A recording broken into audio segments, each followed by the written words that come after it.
A frail, poor woman showed up at a wedding and was mocked by the guests until someone revealed who she was, giving the groom a huge gift he had wanted all his life. Who is that? Before we continue, please take some time to subscribe to Daily Dose, like, and share this video with your friends. It might brighten their day and inspire them to do good.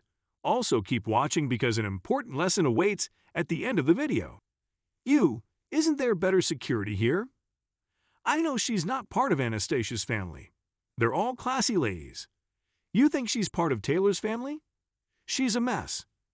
The guests at the current wedding at the country club laughed as a poorly dressed older woman with a thin and frail look appeared and walked down the aisle. Everyone was shocked and began mocking, commenting, and looking at her disdainfully. The bride and groom were still away getting ready or taking pictures, so the ceremony would not start for a few minutes. But no one could believe this disheveled woman was a guest here. The older woman looked around at the others, who gave her nothing but snobby stares and disdainful grins, and thought the entire thing was a bad idea. However, a friend of the groom, Lars, stood up and approached. "Ma'am, are you lost?" he asked gently. The elderly lady smiled as he appeared sincerely. "I'm Ada. I'm here for Taylor's wedding," she answered, her head tilted down to make herself smaller. "Oh well, good. How about taking a seat?" Lars suggested, gesturing toward one of the empty spots around the garden. Wait, someone interrupted them. "Ada, is that you?" It was Mrs. Franklin, Taylor's mother. She had just arrived from being backstage with her future daughter-in-law and recognized the frail old woman. "You know her, Mrs. Franklin?" Lars asked. "Oh yes, dear Mrs. Franklin said, and grinned emotionally at the woman. "I'm so happy you could come." "Thank you for inviting me," Ada responded, and they hugged, surprising the entire guests there, who couldn't believe Mrs. Franklin would embrace or even associate with a woman dressed like Ada. When they ended the hug, Mrs. Franklin turned, sensing eyes on them, but recognizing immediately what her guests were probably thinking. She knew the snobby invitees didn't know or even wanted to befriend anyone below their social and economic status. She hated them for it.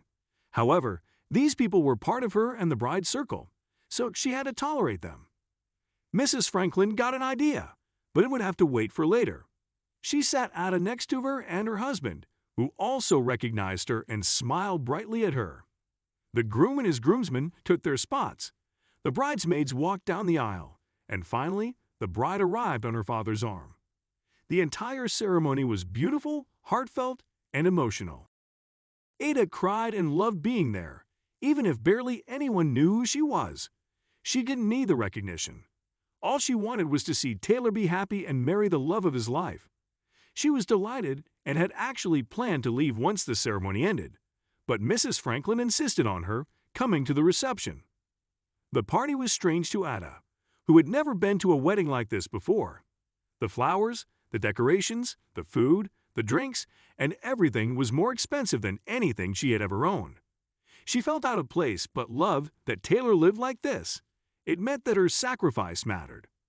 Once again, she planned to sneak out quickly, but Mrs. Franklin suddenly took the stage. "Hello, everyone. Thank you for coming to our dear Taylor's wedding to the beautiful Anastasia. We are so proud and so happy for you two. But Taylor, your father and I have a gift for you." The elegant began and was joined by her husband on stage. "Ada, can you come here with us too?" Ada's eyebrows widened in shock as everyone turned to her, but she stood and walked slowly to stand next to Mrs. Franklin. She couldn't say no to her after all she had done.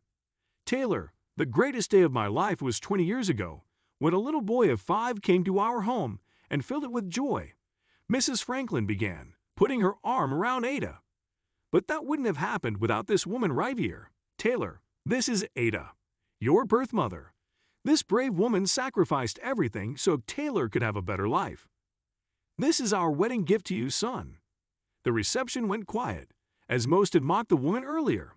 But then, Mr. Franklin took the microphone. "Son, we know that you loved us dearly, but you always wondered about your birth family, especially your mother, and here she is," he added, pointing at the frail woman. "Would you say a few words, Ada?" Taylor had stood up from his table, and his bride covered her mouth with her hand.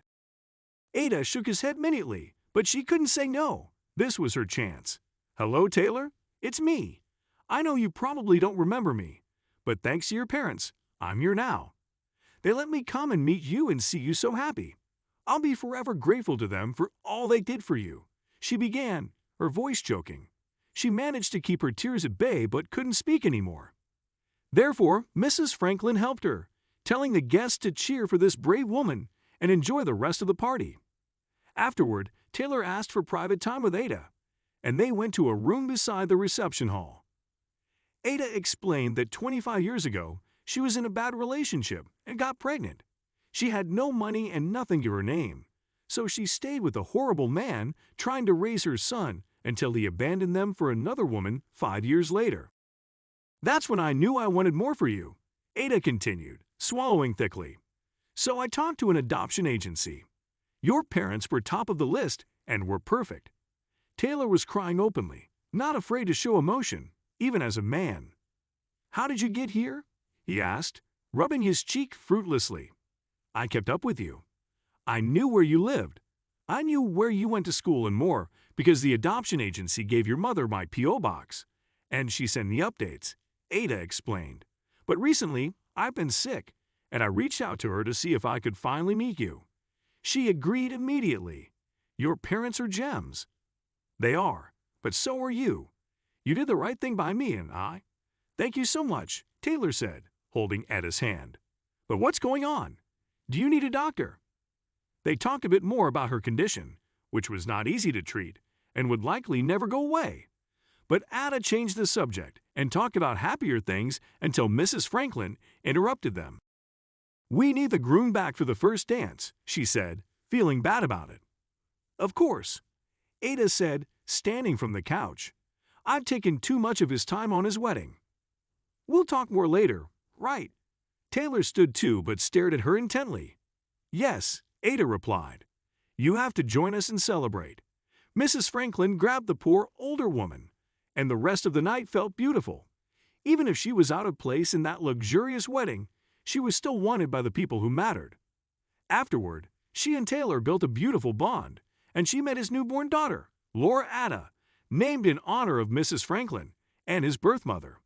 It was the biggest blessing of her life.